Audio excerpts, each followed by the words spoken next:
Assalamualaikum warahmatullahi wabarakatuh. Semangat pagi anak-anakku. Semoga kita senantiasa diberi kesehatan dan diberi kemudahan dalam menjalankan tugas-tugas kita.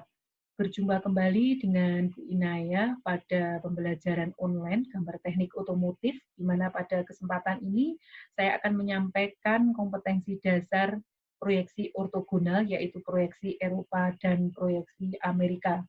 Untuk selanjutnya, materi akan saya share melalui PowerPoint.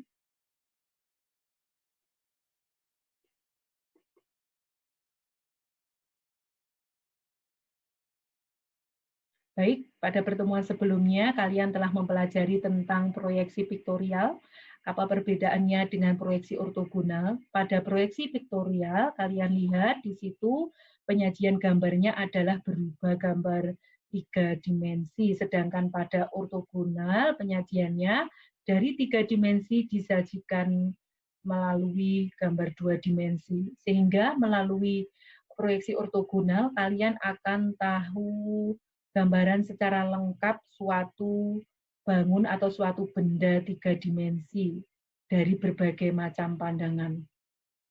Adapun tujuan pembelajarannya, kalian harus memahami apa proyeksi ortogonal itu, kemudian kalian bisa menggambarkan proyeksi Eropa dan Eropa melalui berbagai pandangan, kemudian kalian setelah menggambarkan, kalian diharapkan dapat menganalisa hasil gambar, baik itu proyeksi Eropa dan proyeksi Amerika. Baik gambaran umum atau peta konsep pada proyeksi ortogonal bisa kalian lihat, kalian bisa memahami pengertian seperti apa yang tertuang pada tujuan tadi ya, mengetahui jenis proyeksi ortogonal, walaupun penekanannya pada kesempatan ini adalah berdasarkan pandangannya atau proyektornya, namun kalian harus paham bahwa jenis proyeksi ortogonal selain berdasarkan proyektornya, ada proyeksi Eropa dan Amerika, ada juga berdasarkan benda yang diproyeksikan. Untuk selanjutnya, kalian diharapkan mampu menggambarkan proyeksi ortogonal. Baik, apa itu proyeksi ortogonal? Telah saya jelaskan di depan tadi, proyeksi ortogonal itu disebut juga multiview atau banyak pandangan. Bagaimana cara menyajikan 3 dimensi dalam bentuk 2 dimensi dengan berbagai pandangan atau multiview. Pada proyeksi ortogonal ini kita kenal ada bidang horizontal sini dan ada bidang vertikal, di mana bidang utamanya dibagi menjadi 4 kuadran, ada kuadran 1, 2, 3, dan 4. Apa perbedaan antara proyeksi Eropa dan proyeksi Amerika? Kalian lihat di sini ada gambar kerucut yang terpancung.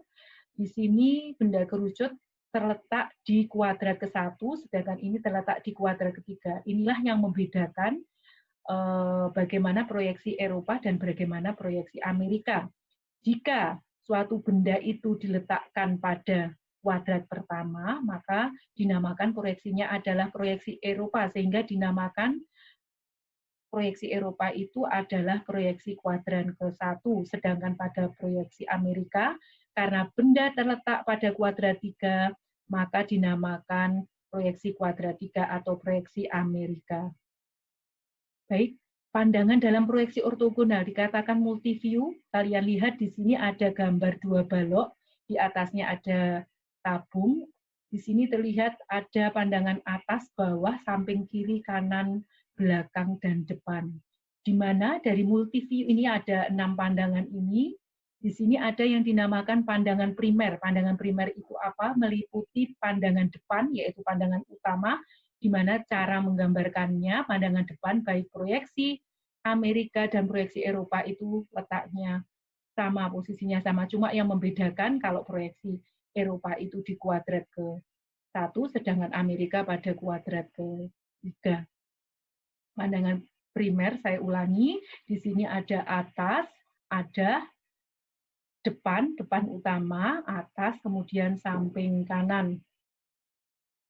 Simbol proyeksi Eropa dan Amerika, bisa kalian lihat, ini ada first angle, ini dikatakan first angle atau kuadrat pertama, artinya apa? Proyeksi Eropa itu gambarnya adalah terbalik pada posisi benda aslinya, sedangkan pada ini ya kuadran ketiga, posisi adalah seperti aslinya.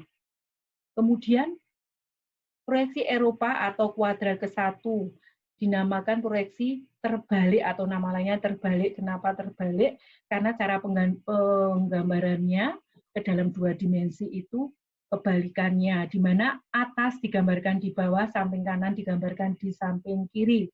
Ini ya, ilustrasinya adalah gambar orang. Ini yang nenteng koper harusnya berada di sebelah kiri, tapi digambarkan di sebelah kanan. Maka dapat dikatakan bahwa Eropa itu adalah pandangan terbalik. Ada beberapa contoh ilustrasi, yaitu tentang proyeksi Eropa.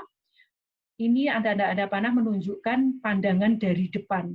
A terletak di depan, berarti artinya karena pandangannya adalah, ini perintahnya adalah proyeksi Eropa, maka kuadran 3, pandangan depan diletakkan di kuadrat ketiga. Pandangan atas, ini ya atas B, D, F, digambarkan di bawah. Samping kanan ini kanan digambarkan di sebelah kiri, dan seterusnya. Ini contoh kedua juga konsepnya sama. Kemudian ada contoh ketiga, proyeksi Amerika adalah dinamakan pandangan aslinya, di mana atas digambarkan di atas, dan samping kanan juga digambarkan di samping kanan. Ini ilustrasinya masih sama, ini arah pandangannya ini di sini, karena ini dinamakan kuadran ketiga, maka letak pandangan depan ada di kuadrat 3. Atas digambarkan di atas, samping kanan juga digambarkan di sebelah kanan.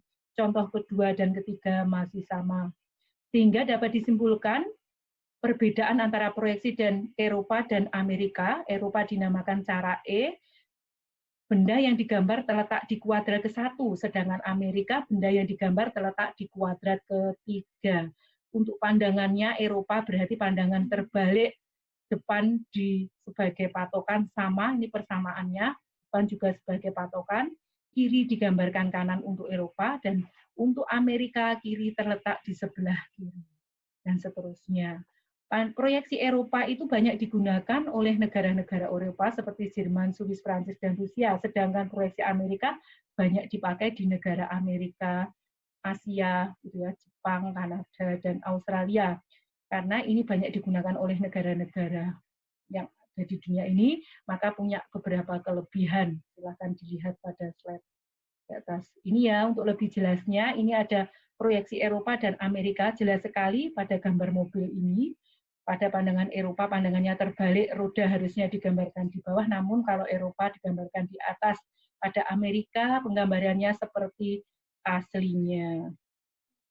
Baik, untuk menguji kompetensi kalian, silahkan kalian nanti mencoba bergabung dengan kuisis yang telah saya buat. Nanti di sini kalian bisa mengukur kemampuan kalian sendiri, di mana jika kalian telah menguasai 75% atau itu benar, berarti Anda dianggap sudah menguasai pada kompetensi ini. Ini ya contoh screenshot dari soal-soal yang ada di kuisis. Selamat mencoba. Semoga apa yang saya sampaikan bermanfaat dan bisa mendukung kalian untuk belajar, khususnya belajar di rumah. Sekian, terima kasih. Semoga apa yang saya sampaikan bermanfaat. Selamat belajar, jaga kesehatan SMK, bisa salam kompeten. Sekian, terima kasih. Wassalamualaikum warahmatullahi wabarakatuh.